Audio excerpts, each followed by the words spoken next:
Vamos ver agora, então, a primeira fase de Nietzsche.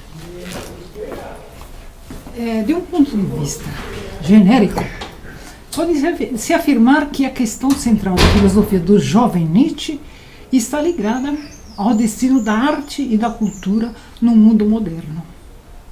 Nesse momento, nessa sua primeira fase, ele se encontra profundamente influenciado pela metafísica da vontade de Schopenhauer. Schopenhauer viveu de 1788 a 1860 e ele foi o teórico do pessimismo, que considerava que o universo não era a expressão do intelecto e da vontade de Deus, nem era efeito de outra espécie de princípio racional.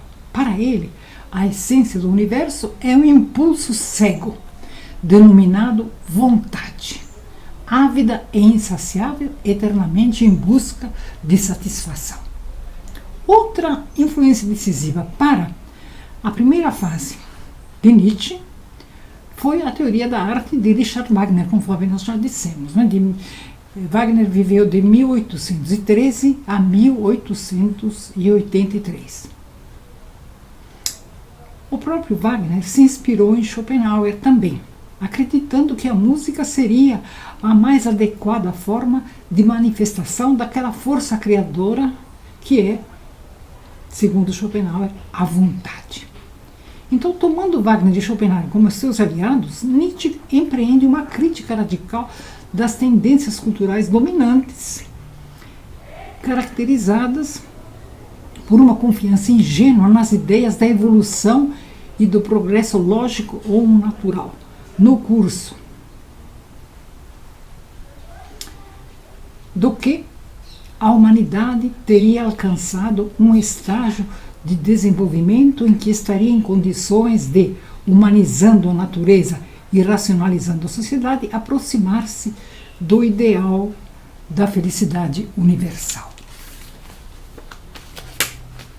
Para Nietzsche, havia algo em comum entre a situação dos gregos à época do florescimento da tragédia e a situação da Europa no século XIX. Se Schopenhauer tinha razão com a sua metafísica da vontade, então o coração pulsante do universo era um ímpeto cego, desprovido de finalidade, eternamente sofredor, porque eternamente carente. Por conseguinte, não haveria mais lugar para ilusões consoladoras, até aquela época alimentadas pela tradição, de que a ciência, a religião ou a moral seriam capazes de responder à eterna pergunta pela razão de ser e pelo sentido da existência humana no mundo.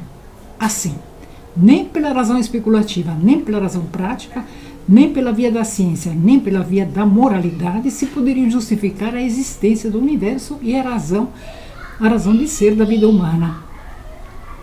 O nascimento da tragédia, e por sinal toda a metafísica de artista que caracteriza esse primeiro período da filosofia de Nietzsche, encontra nesse tipo de diagnóstico da situação cultural da Europa seu horizonte de compreensão.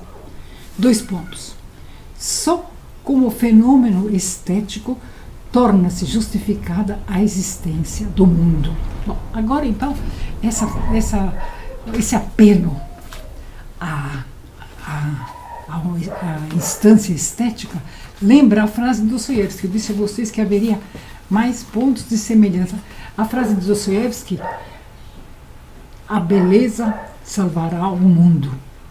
Frase essa que deveria, entretanto, ser colocada no contexto dos escritos em que ele a colocou e no contexto da época e do momento em que ele a colocou. Não é uma frase de caráter universal e absoluto. Mas da mesma forma que essa fase de Nietzsche também ela será superada, ela será complementada. Nós vamos ver como.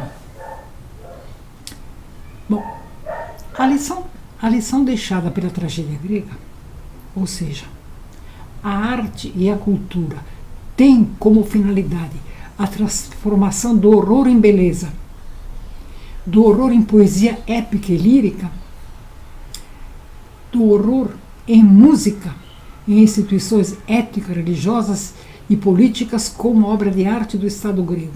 As narrativas míticas, em geral, são expressões de uma vivência comum do mundo, fundamentadora da identidade de um povo. Esse é, para Nietzsche, o mistério de Apolo e de Dionísio, símbolos intuitivos das duas forças ou impulsos fundamentais da natureza, aos quais corresponde a dupla face da experiência grega do mundo. Então, Apolo e Dionísio ele retirou da conceituação grega, sendo que Apolo representa o lado luminoso da existência, o impulso para gerar formas puras, a majestade dos traços e a precisão das linhas, e ele é o Deus do princípio de individuação, da sobriedade, da temperança, da justa medida, é o Deus do sonho, das belas visões.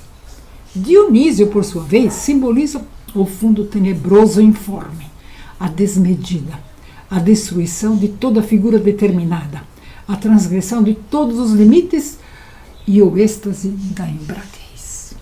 Apolo é o patrono das artes figurativas. Dionísio é o patrono da música. A tragédia é a síntese dessas duas forças. A tragédia é a síntese dessas forças antitéticas. Nela se conciliam, por um lado, a força cega e inexorável do destino, que a tudo destrói, e, por outro, a intensidade máxima do que resiste ao destino. A figura colossal do herói. Por essa reconciliação, a tragédia transfigura em drama artístico aquela sabedoria pessimista de Sileno, segundo a qual tudo que nasce, mesmo que há de mais grandioso, tem de perecer, para que o ciclo da vida se perpetue. Sem destruição não há criação, sem trevas não há luz, sem barbárie e crueldade não há beleza nem cultura. Bom, em relação ao período heróico da tragédia ática, a tendência representada pela figura de Sócrates significou uma ruptura radical. O surgimento da escola socrática, com a extrema valorização do pensamento lógico e da dialética, representaria não um progresso em relação à Grécia pré-socrática, porém o contrário. A racionalidade de tipo socrático, a matriz do cientificismo moderno, tem como pressuposto a negação da experiência arcaica e genuinamente grega. Sócrates e seus contemporâneos já não estariam mais à altura da experiência trágica do mundo, não conseguindo suportar o racionalmente incompreensível, o absurdo da existência. Para poder viver, o homem teórico busca refúgio na mesma fé ilusória que está na raiz da ciência moderna, isto é, ele se nutre no otimismo metafísico que está na base da racionalidade dialética. 2 pontos. A crença na onipotência do logos científico. O tipo de homem teórico, encarnado por Sócrates, acredita ser possível, mediante o princípio de causalidade, desvendar os segredos mais abissais da realidade. Não somente conhecê-los, como também corrigi-los. O otimismo teórico considera a ciência um remédio universal, que cura a ferida eterna do existir, identifica no erro e na ignorância a fonte de todo o mal.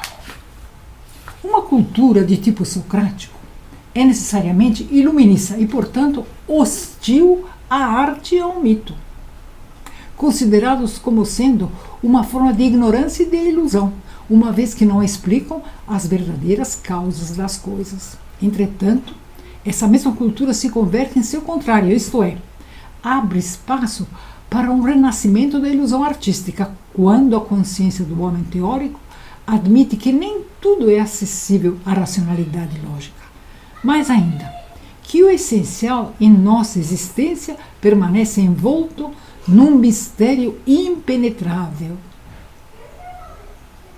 Impenetrável ao quê? A qualquer explicação racional. Tal experiência teria sido vivida na Grécia e estaria simbolizada no enigma de Sócrates, ao mesmo tempo sendo inimigo dos artistas e, no final da vida, compondo música e pondo em verso algumas fábulas de Esopo, isto é, retornando ao mito.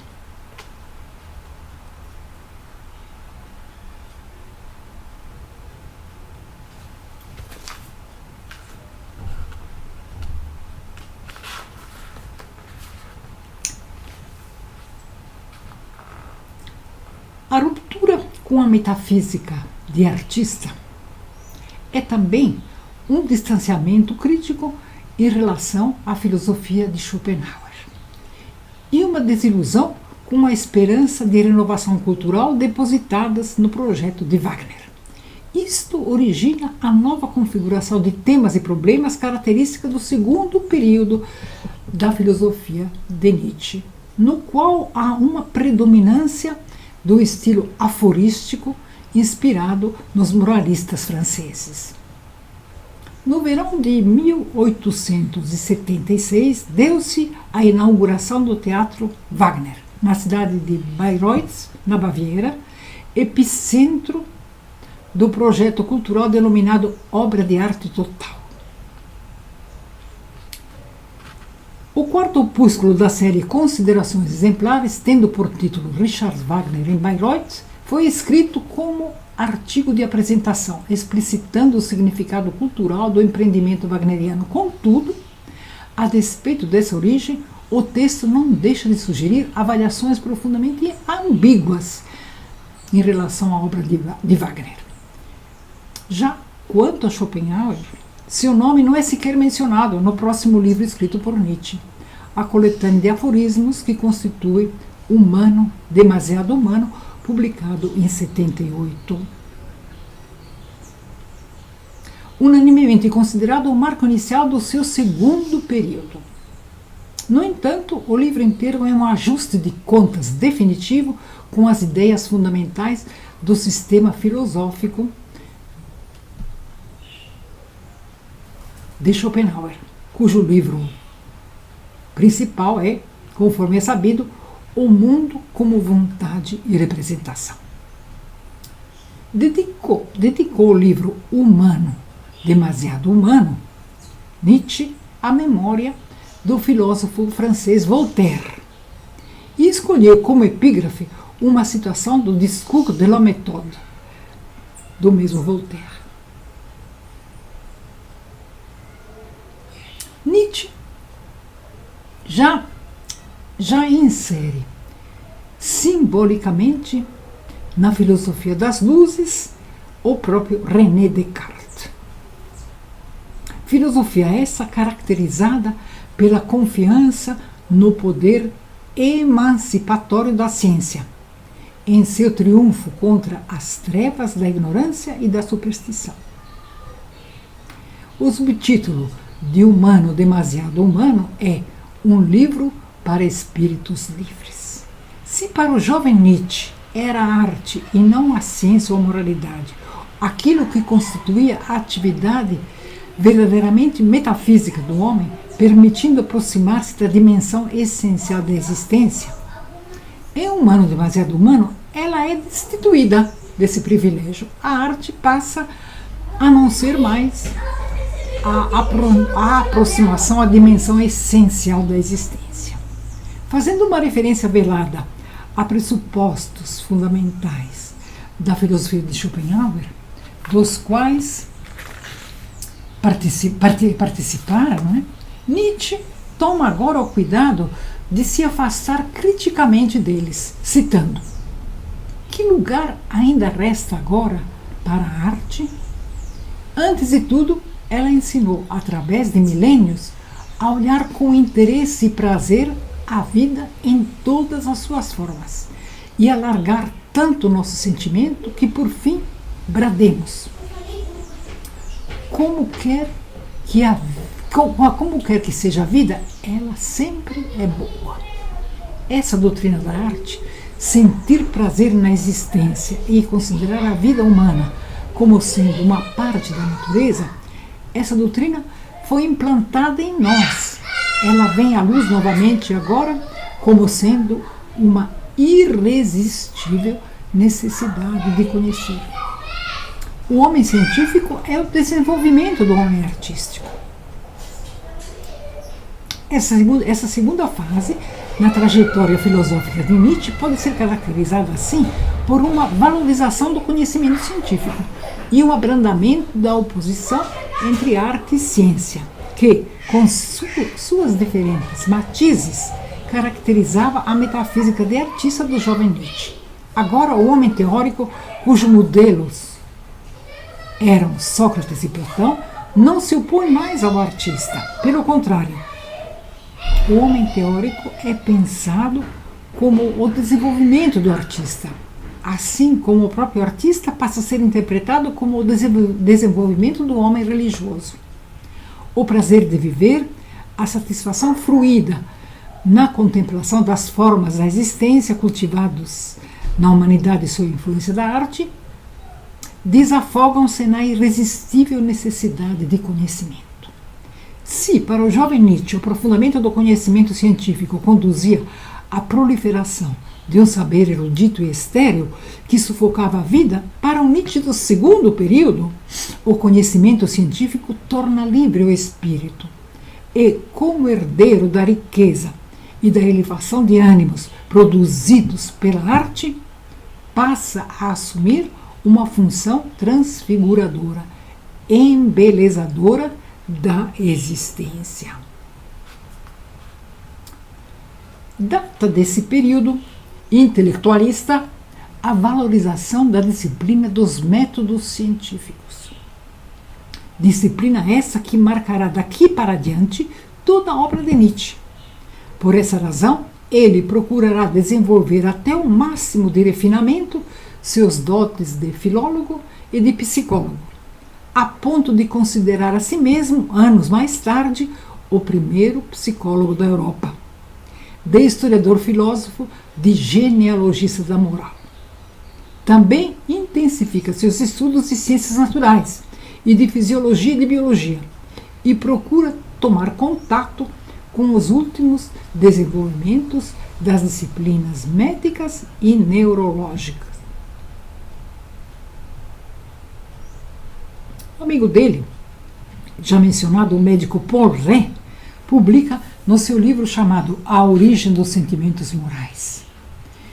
E pode-se afirmar que foi em oposição a esse livro que surgiram as hipóteses genuinamente nietzschianas a respeito da gênese de nossos conceitos morais e de nossos sentimentos morais.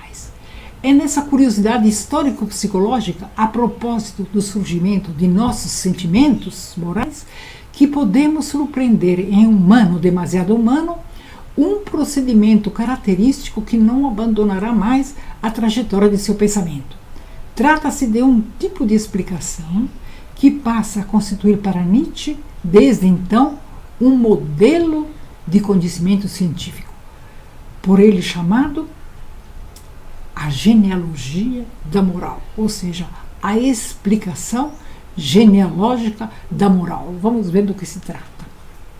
De acordo com esse método, a explicação de um fenômeno qualquer depende sempre da reconstituição dos momentos constitutivos de seu vir a ser, de tal maneira que o sentido atual desse fenômeno não pode ser obtido sem o conhecimento da série histórica de suas transformações e deslocamentos. Aplicando a gênese dos sentimentos morais, Nietzsche afirma que aquilo que, para um olhar não suficientemente adestrado, pode aparecer como uma oposição entre contrários, por exemplo, entre bom e mal, egoísta e altruísta, mas também entre belo e feio, verdadeiro e falso, objetivo e subjetivo, sempre se revela, porém, à luz de sua consideração histórico-genealógica, como sendo uma transformação do oposto em seu outro. Sucessivamente, Nietzsche dá a isso o nome de química dos conceitos e dos sentimentos, na medida em que o ilustra a partir do fenômeno químico da sublimação, que ele define nos seguintes termos. A filosofia histórica, que, de modo algum, pode mais ser pensada separadamente da ciência natural, o mais jovem de todos os métodos filosóficos revelou, em casos singulares, que não existem contrários, a não ser no habitual exagero da concepção popular ou metafísica, e que um erro da razão subjaz a essa contraposição.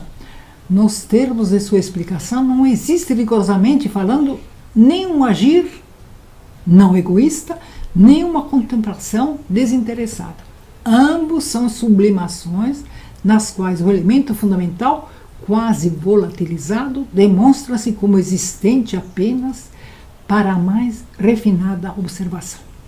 Dessa maneira, não somente desaparecem as antíteses entre polos opostos, como também se dissolvem as entidades estáveis, as substâncias fixas e permanentes.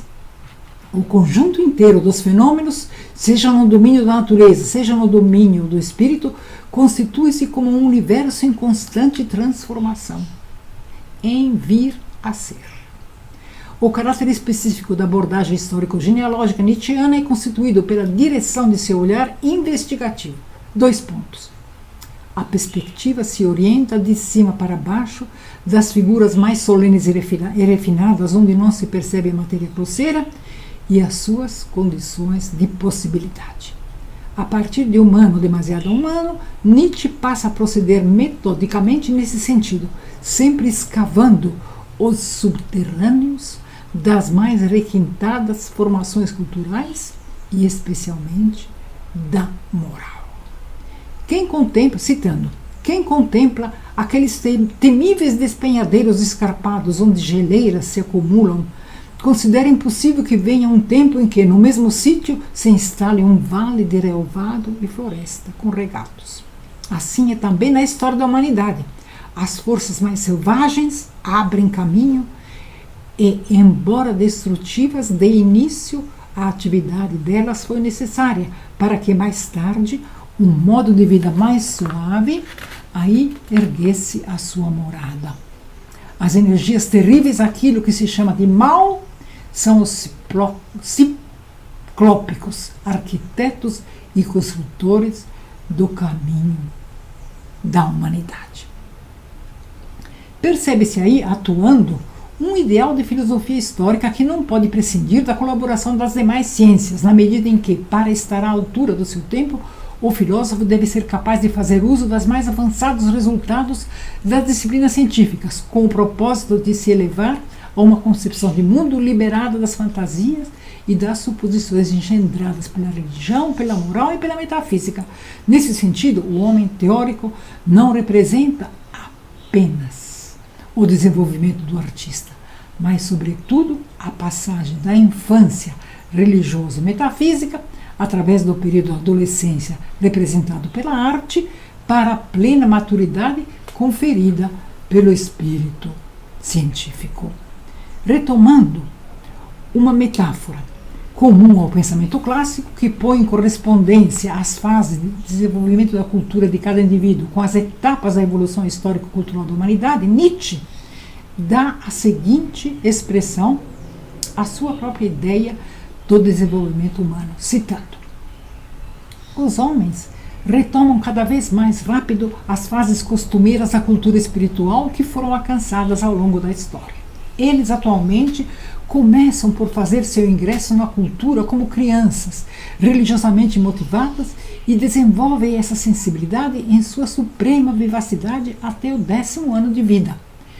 Passam depois disso por formas cada vez mais enfraquecidas, que poderíamos considerar equivalentes ao panteísmo, e enquanto se aproximam da ciência, superam inteiramente Deus, a imortalidade e coisas similares, mas sucumbem à magia de uma filosofia metafísica. Por fim, esta também se torna desacreditada.